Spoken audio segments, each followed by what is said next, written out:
telling you you're going to lose this and you're going to lose that. You have not understood the heart of God. You have not understood what means the Son of Man was manifested to destroy the works of the enemy.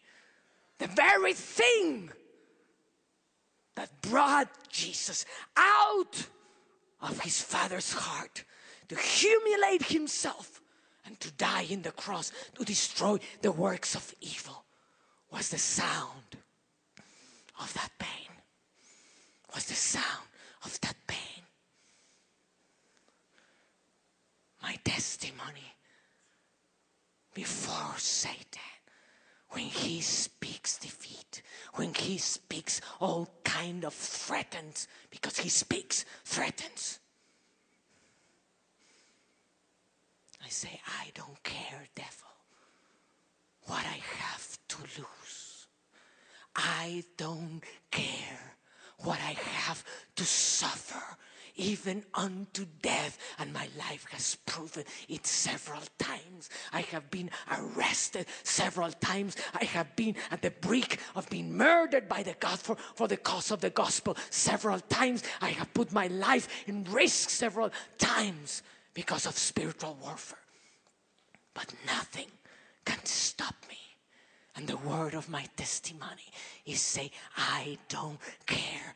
Whatever you are speaking, there's something that speaks louder than any possession. There's something that speaks louder than anything I love on this earth. And it is that I have heard the cry in the heart of my Father, and because of that cry, you will pay, and every minute of my life I will devote it to harm your territories and to take away from you the souls that you are tormenting. Someone that is not afraid to lose becomes fearless. Becomes fearless. Becomes fearless. I know the God I have believed in, and I know the kind of love that God has for me. That not a sword, not the high, not the death, not tribulation, not any kind of disturb would separate me from the one that loves me. I know that every step in my life is preordained by a divine wisdom that is higher than I. And my life is devoted to the ultimate parts, to destroy everything that hurts the people that my Father cries for. This is the love of Jesus, that you will be willing to give your life for a friend. This is the gospel of Jesus. He that will keep their life will lose them. They that will lose their lives will gain them. And this is a principle for everything you have.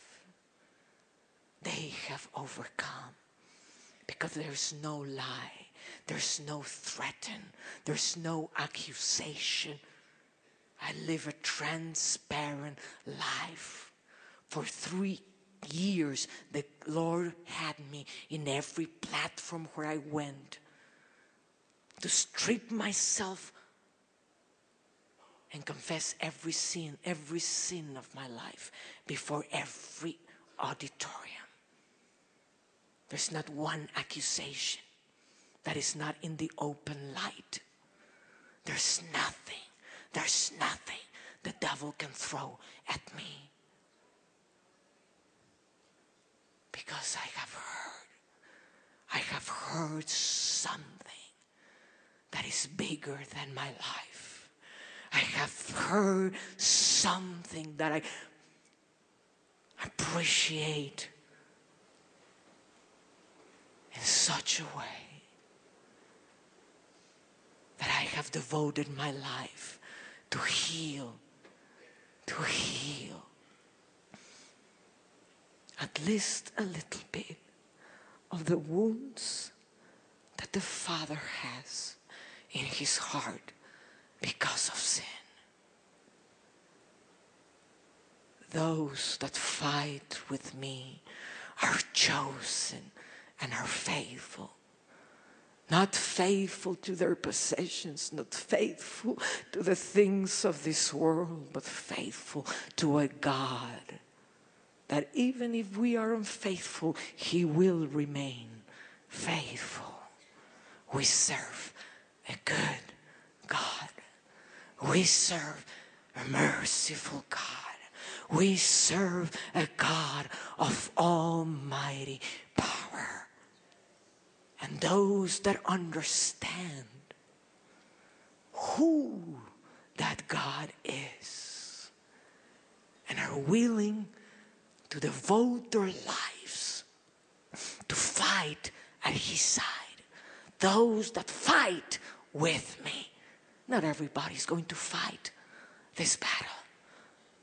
And I hear the Lord saying unto you, many of you have waged great battles. And you are great warriors.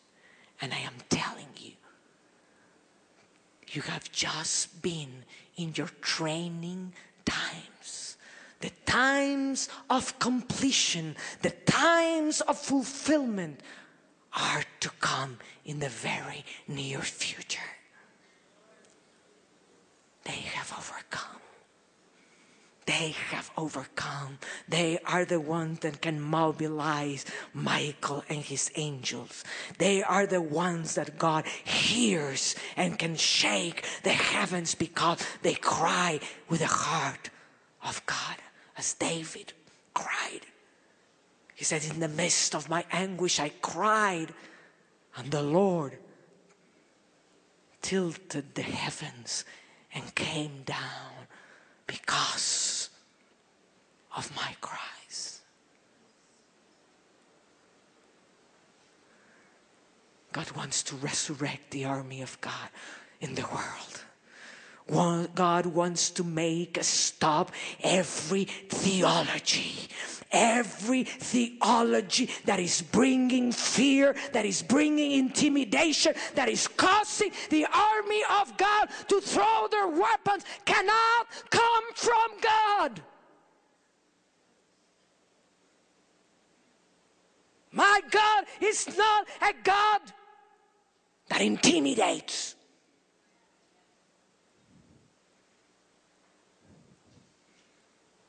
My God is a God that empowers. My God is a God that cheers up when I am fainting. My God is the one that gives me strength when I am weak. My God is the one which glory comes upon me in my very weakness, and I can rejoice in every persecution. I can rejoice in every loss. I can rejoice in every weakness.